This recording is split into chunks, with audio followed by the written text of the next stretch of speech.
मराडोन के राज्य में विक्रम सबसे विश्वसनीय योद्धा के रूप में जाना जाता था।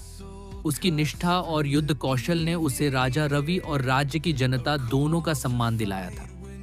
विक्रम ने अपने प्राणों की आहुति देकर मराडोन की रक्षा की शपथ ली थी। हालांकि राज्य के भीतर संकट मंडरा रहा था।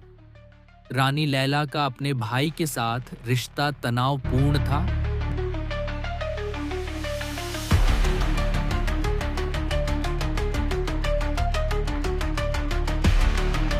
जो एक शक्तिशाली और महत्वाकांक्षी व्यक्ति था, वह हमेशा अपनी बहन की राजा से शादी को लेकर नाराज रहता था।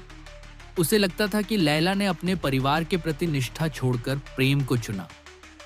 एक दुर्भाग्यपूर्ण रात रानी के भाई ने मराडोन के खिलाफ युद्ध की घोषणा कर दी और राजा रवि को हटाकर राज्य पर खुद का नियंत्रण स्थापित करना चाहा। इस अराजकता के बीच विक्रम डटकर खड़ा था, एकमात्र योद्धा जिस पर राजा पूरी तरह भरोसा कर सकता था। विक्रम जानता था कि मराडोन का भविष्य उसके कंधों पर टिका है और उसने अपने देश की रक्षा के लिए हर संभव प्रयास करने की शपथ ली। अंधेरा छाने पर विक्रम ने दुश्मन के शिविर में घुस बैठकर उनकी योजना की जानकारी जुटाने के लिए एक खतरनाक मिशन पर निकल पड़ा। रात लंबी और कठिन थी, लेकिन विक्रम का हौसला कभी नहीं डगमगाया। अपनी तीव्र बुद्धि और पैनी समझ से उसने दुश्मन की रणनीति का पता लगाया और उसके खिलाफ एक योजना बनाई।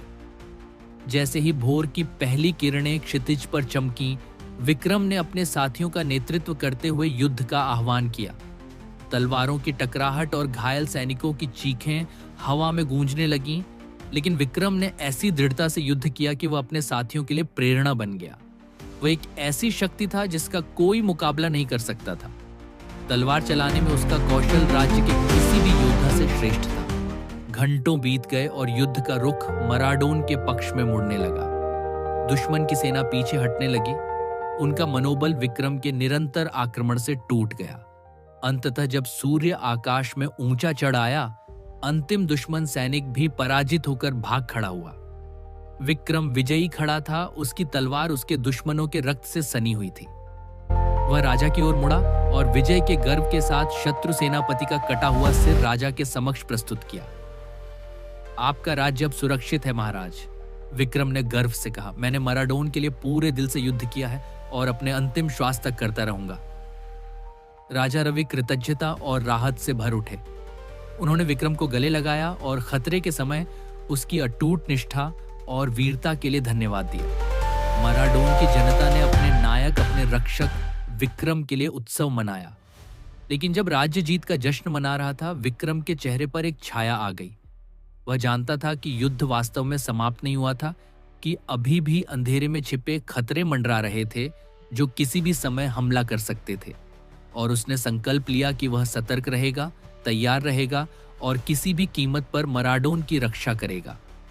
जैसे ही सूर्य क्षितिज पर अस्त हो गया, एक रहस्यमयी आकृति दूर से सब कुछ देख रही थी। उसकी आंखों में द्वेष और प्रतिशोध की आग जल रही थी। वह छाया में छिपा व्यक्ति कौन था और उसके क्या इरादे थे विक्रम और मराडोन के लिए? इसका उत्तर केवल समय ही दे सकता था, क्योंकि विक्रम की कहानी का अगला अध्याय शुरू होने जा रहा था।